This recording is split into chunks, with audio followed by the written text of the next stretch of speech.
Assalamualaikum warahmatullahi wabarakatuh. Bismillahirrahmanirrahim. Hamdan wa syukuran senantiasa kita haturkan kehadirat Allah Subhanahu wa taala. Salatan wa salaman senantiasa kita haturkan kehadirat junjungan kita Nabi Muhammad sallallahu alaihi wasallam. Yang saya hormati tuan rumah sekeluarga Ananda Ahmad Rafiq Maulidi, dan yang saya banggakan segenap pengurus dan anggota Majelis Taklim Arebon. Pada kesempatan kali ini sedikit kita mengkaji tentang amar ma'ruf nahi mungkar. Apa yang dimaksud dengan amar ma'ruf nahi mungkar? Amar ma'ruf nahi mungkar yang biasa diartikan dengan memerintahkan untuk berbuat kebaikan dan mencegah terjadinya perbuatan kemungkaran atau hal yang buruk. Hal ini merupakan salah satu perintah syariat, salah satu perintah syariat Islam yang hukumnya fardu kifayah. Berarti fardu kifayah. Jadi kalau ada yang melaksanakan maka gugur yang lain. Kalau fardu ain per individu ya. Contohnya seperti sholat 5 waktu itu hukumnya fardu ain. Kalau amar ma'ruf nahi mungkar ini bagian termasuk hukum fardu kifayah. Seandainya tidak ada Majelis Taklim Arebon, maka semua masyarakat yang ada di Kampung Bondat itu kena hitop, kena hukuman, pocur pada Majelis Taklim ini, sehingga yang lain gugur kewajibannya. Kenapa? Karena kita sudah memenuhi kewajiban itu, yakni dalam rangka amar ma'ruf nahi mungkar. Jamaah Majelis Taklim yang saya banggakan, amar ma'ruf nahi mungkar adalah salah satu kesatuan yang tidak bisa dilepaskan satu dengan lainnya. Kedua hal tersebut adalah saling menetapi, talazum,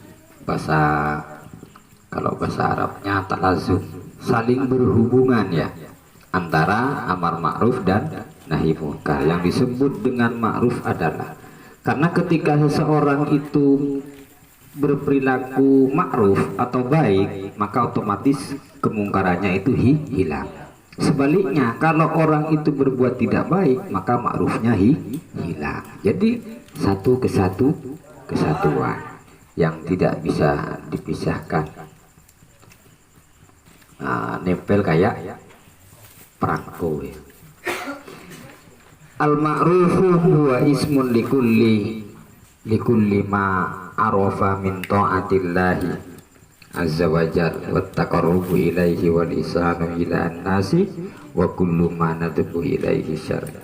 Ma'ruf adalah nama bagi setiap perbuatan yang diketahui merupakan bagian dari ketaatan kepada Allah azza wa jalla.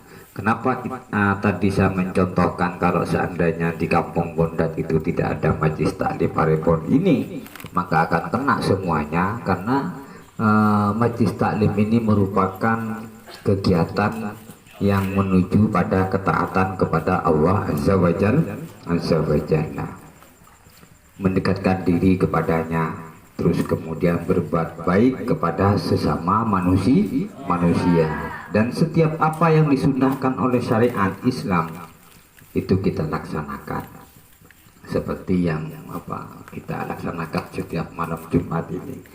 Ini termasuk bagian dari amar ma'ruf. Sedangkan yang disebut dengan mungkar adalah kebalikan dari ma'ruf, sehingga tidak bisa terpisahkan.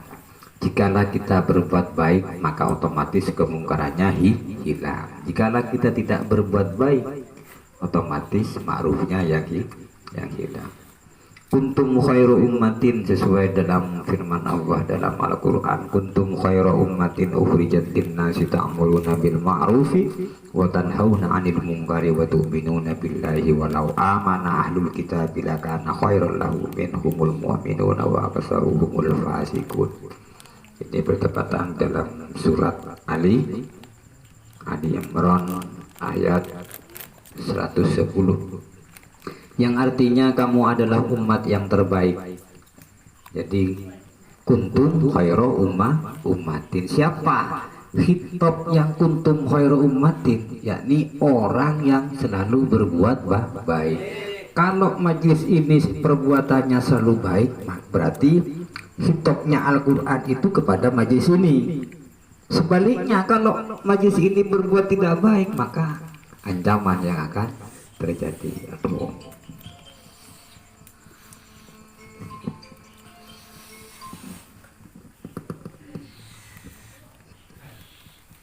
Kuntum khairu ummatin ukhrijat linnasi ta'muruna bil ma'ruf.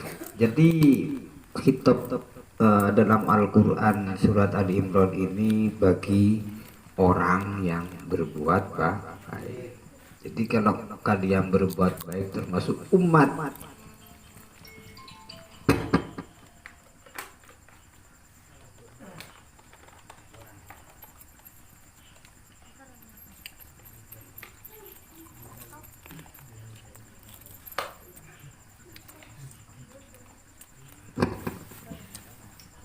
Wa tanhauna 'anil munkari wa tu'minuna billahi walau amana ahlul kitab ila akhirih.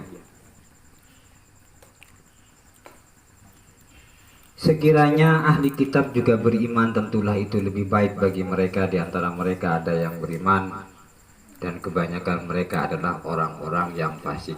Jadi yang perlu digarisbawahi, siapapun yang berbuat baik itu kena hitop atau mendapat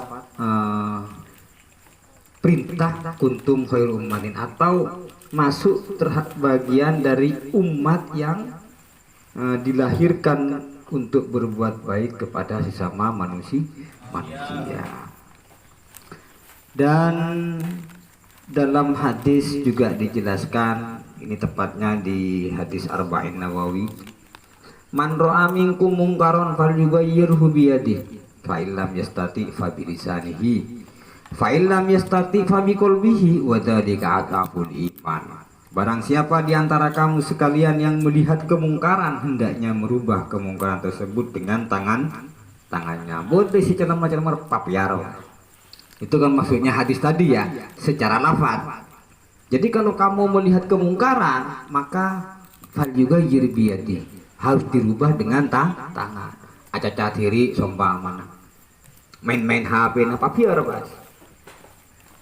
Itu termasuk bagian dari fal yubayir biyadi. Tapi untuk pengertian secara pemahaman nanti ya, ini secara lafadznya saja. Kalau secara lafadz, ketika kita melihat kemungkaran maka harus diperbaiki melalui tangan, biasanya papian. Fa'ilam yastati, mun tak mampu ngakui tanah, ngakui apa? Seperti itu. Fa'ilam yastati fabilisanihi. Kalau seumpama tidak mampu kita pakai tangan, fabilisanihi, maka pakai bahasa atau pakai lisan, pakai ucapan. Ajais, jak nakal, contoh. Jak nakal-nakalan kui lisan. Mun mampu, kui tangan. Mun tak mampu kui tangan, kui lisan. Fa'ilam yastati, tak mampu kui tangan, tak mampu kui lisan, fabiqalbihi. Fabiqalbihi, maka menggunakan hati. Yang demikian wadzalika ataful iman. Orang yang menggunakan hati, maksudnya menggunakan hati, berpaling ketika melihat seseorang berbuat tidak baik, kita berpaling. Beni nolongi, beni norok salput ya. Tapi harus berpaling, menghindar maksudnya dari orang yang berbuat tidak baik. Tapi bagian yang terakhir ini adalah orang yang imannya lemah. mun tak bisa tepat ngakui tanang, ngakui lisan, itu termasuk kategori imannya lemah.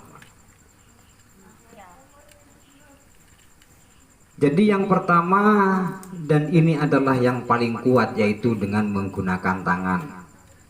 Yang dimaksud dengan menggunakan tangan ini bisa diartikan menggunakan kekuasaan. Saya ambil contoh seperti halnya di kota Surabaya. Di kota Surabaya dulu ada tempat ya, namanya Dodi. Sekarang juga ada. Cuman kegiatannya sudah dibasmi oleh wali kota Surabaya. Itu yang dimaksud dengan fal yughayyir biyadi, diperbaiki menggunakan kekuasaan.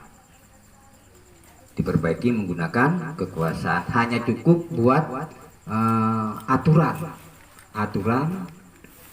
sekiranya bisa menghilangkan kemungkaran, maka yang bergerak ketika aturan itu sudah dibuat, disahkan, maka yang bergerak adalah satpol PP sing ngacar-ngacar lah, ya kan? Paham maksudnya ya? Itu yang pertama, fal yughayyir biyadi, kalau mampu. Itu yang perlu kita pahami apabila mampu. Mun tak mampu, pakai yang nomor 2, yakni dengan langkah menggunakan lisan.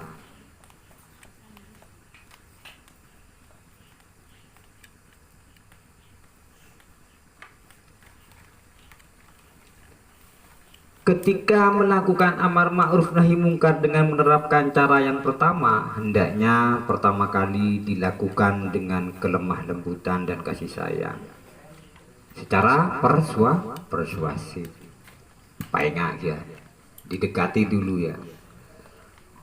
Maksa baru pakai tangan atau menerapkan yang pertama, fal yughayyir biyadi.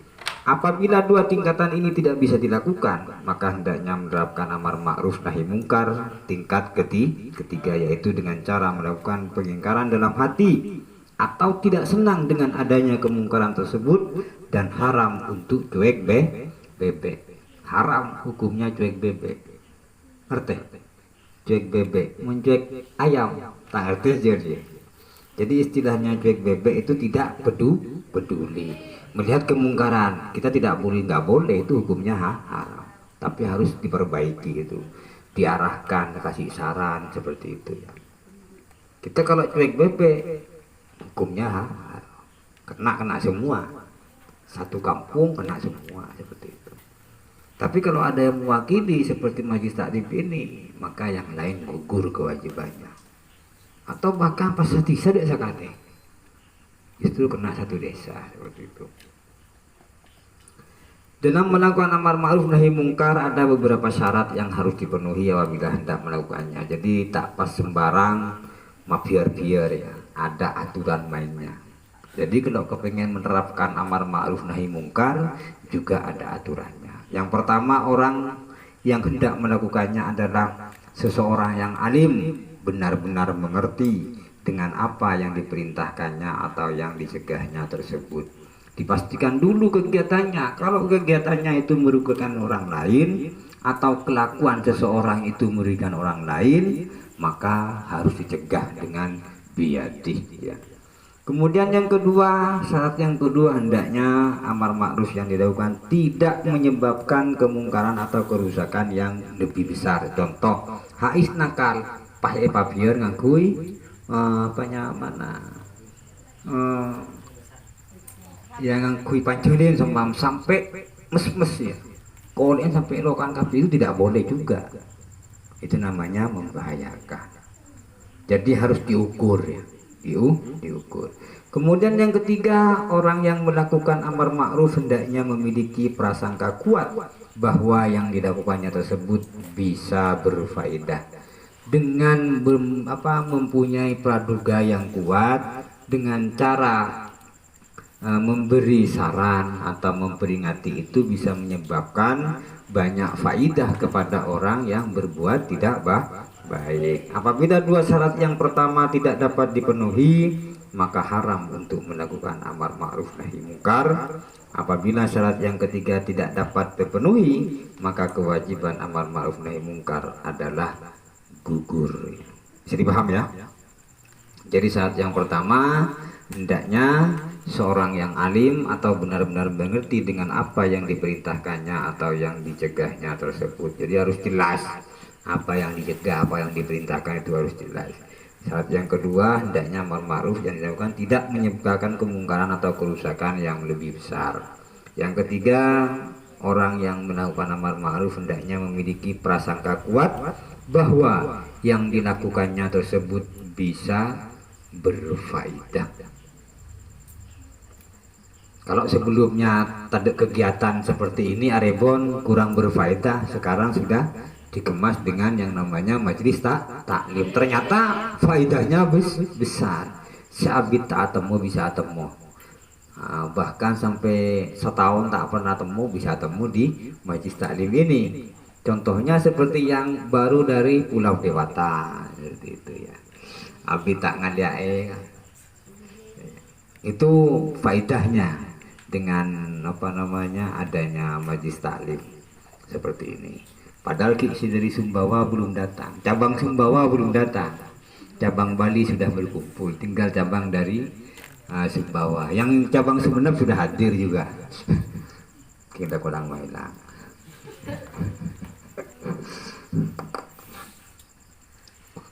Jemaah majelis taklim yang saya banggakan, nantinya kalau masih ada yang belum dipaham bisa ditanyakan ya di momen tanya jawab.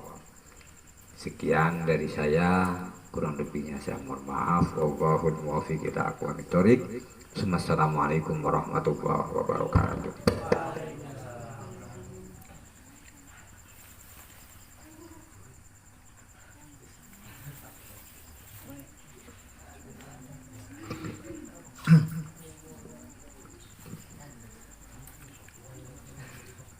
Baiklah, apabila ada yang ingin bertanya cukup dua saja dari Arebon dan Arebonita. Dipersilakan.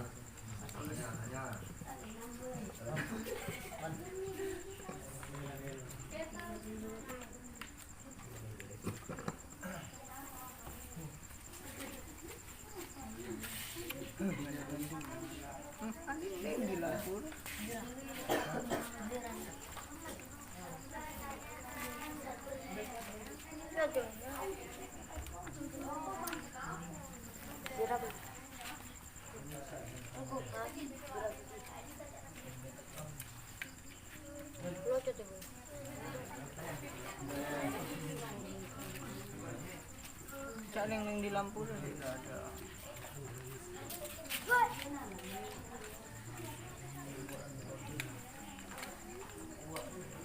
Tidak.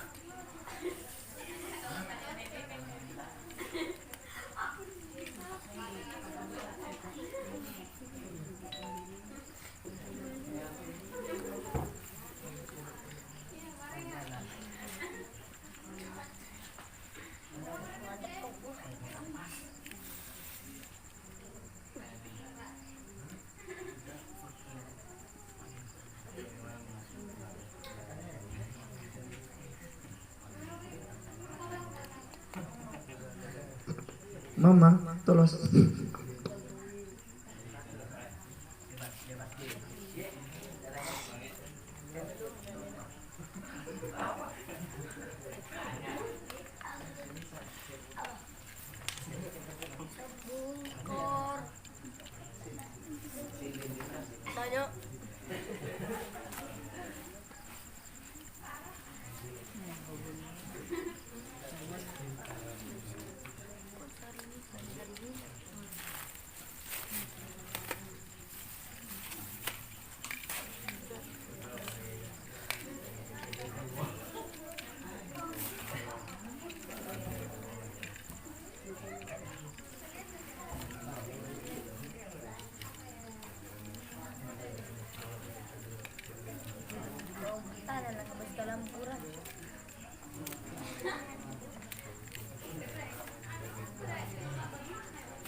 Menampik atau betah kan dia 5 menit dia dah kan bos. Obat dah kan. Subuh. Asa romantisnya kita.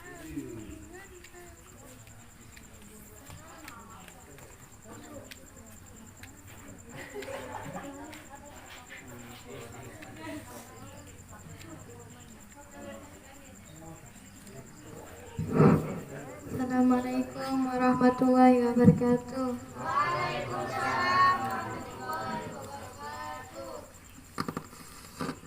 Apakah dengan memukul itu bisa menyadarkan Ulang. orang yang membuat kemungkaran? Ulang. Terima kasih. Assalamualaikum warahmatullahi wabarakatuh. Tela ye. Diulang. Ulang.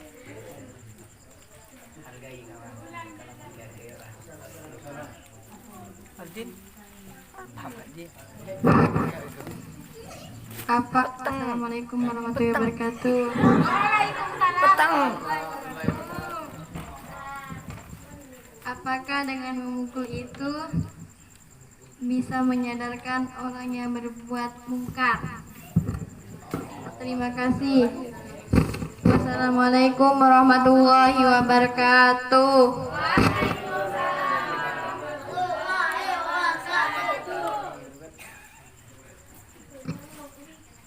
Satu lagi. Rebon.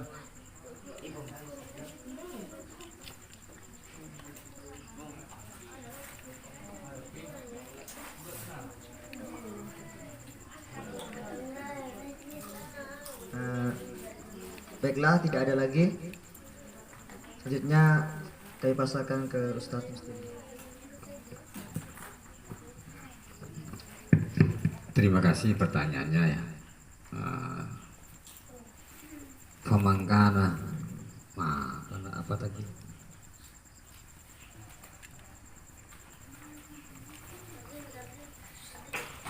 Apabila man ro'a minkum mungkaron, man ro'a man dining utawi sopone wong, andai coba ya, man utawi sopone wong, ro'a kang ningali sapa man mungkaron ing kemungkaran.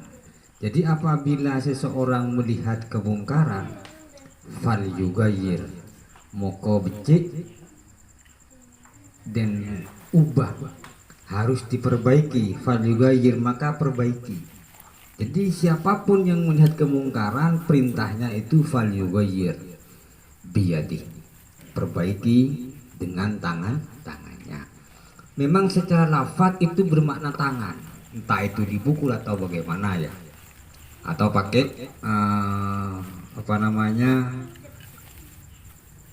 manjelin atau yang lainnya, atau langsung pakai tangannya sendiri. Jadi kalau secara lafdinya itu biadi dengan tangan, tapi bukan cuman pukulan pakai tangan, bisa tangan ini dipakai untuk tanda tangan. Contohnya saya tadi contohkan seperti kejadian yang di Surabaya. Dengan adanya pergub, peraturan gubernur, itu bisa dihapuskan. Jadi kemungkaran yang ada di daerah Doli itu bisa hilang. Bisa dipahami? Ternyata kan efektif, hasilnya efektif. Tak kodi pokol, pakai tanda tangan. Berarti pakai tangan juga. Fal yughayyir biyadi. Jadi cara memahaminya harus lebih luas. Jangan hanya secara tekstual. Kalau secara tekstualnya ya fal yughayyir biyadi pakai tangan. Tapi kan banyak cara.